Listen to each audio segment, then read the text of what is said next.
Vicar Onoka Christ Redemption Parish Ezioka Venerable Dr. Rex Kanu ekwugo na ọbịbịa nke abụọ nke Christ ga-abịa iweta ikpe nkwụmọtọ nye ndị a na-emegide. Venerable Dr. Kanu mere ka amata nke a n'okwuchukwu ya n'oge ofufe nri ụka nke isiokwu ya bụ ọbịbịa nke onye na-eweta ikpe nkwụmọtọ. Onye ọrụ anyị bụ Amaka Onwuzulike ji akụkọ a wee bịa n'ozuzu oke.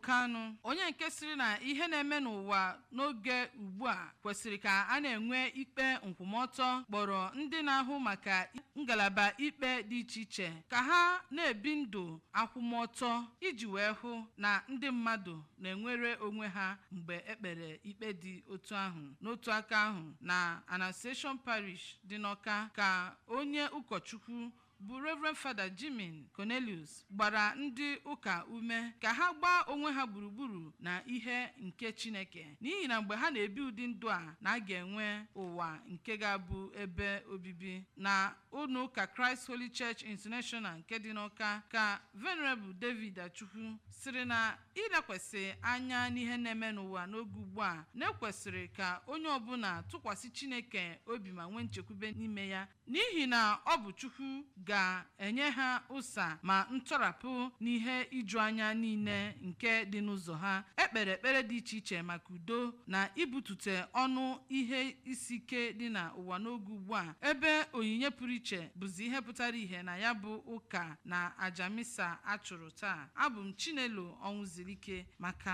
akụkọ ụwa ABS.